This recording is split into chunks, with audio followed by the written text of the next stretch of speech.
दोस्तों, भारतीय सेना प्रमुख का पद संभालने के बाद लेफ्टिनेंट जनरल मनोज पांडे दिल्ली के बाहर अपनी पहली यात्रा के तौर पर 3 दिवसीय दौरे पर लद्दाख सेक्टर पहुंचे।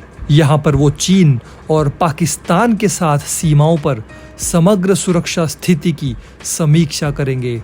जैसा कि दोस्तों हम सब लोग जानते हैं कि भारत का पिछले 2 साल से चीन के साथ लद्दाख के पूरे क्षेत्र में तनाव चल रहा है और दोस्तों LAC पर चीन को और भी अधिक मुंह तोड़ जवाब देने के लिए भारतीय सेना के जनरल मनोज पांडे वहां पहुंचे हैं सैनिकों की हौसला अफजाई करने और दोस्तों 2 फ्रंट वॉर की सिचुएशन से जो भारत जूझ रहा है उससे निपटने के लिए। इसके बारे में दोस्तों आपको डिटेल में जानकारी देंगे आगे आपको, लेकिन दोस्तों हम अपना वीडियो शुरू करें इससे पहले भारतीय सेना की हौसला अफजाई के लिए जो हमेशा सरहद पर खड़े रहते हैं उनके लिए कमेंट बॉक्स में जय जवान और जय हिंद जरूर लिखें। दोस्तों, अगर आप हमारे काम को पसंद करते हैं और हमारी खबरें आपको पसंद आती है तो हमारे इस चैनल को सब्सक्राइब किए बिना बिल्कुल भी मत जाइएगा। हमारे इस उभरते हुए चैनल को सपोर्ट कीजिए और आपका एक सब्सक्राइब हमारे लिए बहुत मायने रखता है।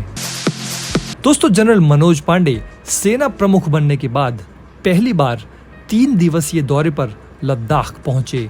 अपने इस यात्रा के पहले दिन उन्होंने पूर्वी लद्दाख में वास्तविक नियंत्रण रेखा यानी LAC पर भारत की सैन्य तैयारियों की समीक्षा की।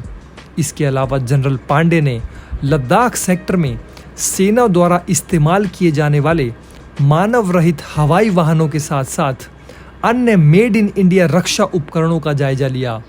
पहले दिन की यात्रा के दौरान लेह स्थित फायर एंड फ्यूरी कोर मुख्यालय में वरिष्ठ कमांडरों ने सेना प्रमुख को पूर्वी लद्दाख क्षेत्र में सुरक्षा स्थिति का समग्र ब्यौरा उपलब्ध करवाया। इस क्षेत्र में भारत और चीन के सैनिक पिछले 2 साल से आमने सामने हैं। आपको बता दें दोस्तों कि जनरल मनोज पांडे ने 30 अप्रैल को सेना प्रमुख का पदभार संभाला था। थल सेना प्रमुख के तौर पर पदभार संभालने के बाद जनरल मनोज पांडे का दिल्ली से बाहर का ये पहला दौरा है। सेना ने अपने एक बयान में कहा कि सेना प्रमुख को सीमाओं पर सुरक्षा की स्थिति से अवगत कराया गया, जिसमें पूर्वी लद्दाख पर विशेष ध्यान दिया गया। क्षमता विकास की उच्च गति को बनाए रखते हुए सुरक्षा बलों द्वारा उच्च स्तर की परिचालन तैयारी का उल्लेख किया गया। बाद में जनरल पांडे ने उत्तरी कमान के general officer commanding in chief lieutenant general Upendra Dwivedi और फायर एंड फ्यूरी कोर के general officer commanding lieutenant general A Sen Gupta के साथ उपराज्यपाल RK माथुर से मुलाकात की। इसके बाद केंद्र शासित प्रदेश लद्दाख में नागरिक सैन्य सहयोग और विकास गतिविधियों में भारतीय सेना की भूमिका से संबंधित मुद्दों पर विस्तृत चर्चा की गई। आपको बता दें दोस्तों कि चीन द्वारा सीमावर्ती इलाकों में अहम ठिकानों पर नए पुलों, सड़कों और अन्य संरचना का विकास किया जा रहा है, जिसके मद्देनजर भारत भी सीमावर्ती इलाकों में संरचना विकास को गति दे रहा है ताकि वो चीन को उसी की भाषा में जवाब दे सके। भारत और चीन पूर्वी लद्दाख में गतिरोध के बाकी बचे बिंदुओं पर तनाव खत्म करने के लिए उच्च स्तरीय सैन्य वार्ता कर रहे हैं। दोनों देशों ने 11 मार्च को 15वें दौर की उच्च स्तरीय सैन्य वार्ता की थी ताकि इलाके में लंबित मुद्दों का समाधान निकाला जा सके, मगर इस वार्ता से कुछ खास निकलकर सामने नहीं आया। जैसा कि दोस्तों हम सब लोग जानते हैं कि भारत और चीन के बीच कई दौर चली सैन्य और कूटनीतिक वार्ता के बाद दोनों पक्षों ने पिछले साल पैंगोंग झील के उत्तरी और दक्षिण तट और गोगरा इलाके से सैनिकों को पीछे हटाने की प्रक्रिया पूरी की थी। इस समय LAC के संवेदनशील सेक्टर में दोनों ओर से 50 से 60 हजार सैनिक तैनात हैं। पैंगोंग झील क्षेत्र में हिंसक झड़प के बाद 5 मई 2020 को भारतीय और चीनी सेनाओं के बीच पूर्वी लद्दाख सीमा गतिरोध शुरू हुआ था। दोनों पक्षों ने धीरे धीरे हजारों सैनिकों के साथ साथ भारी हथियारों की तैनाती बढ़ा दी है।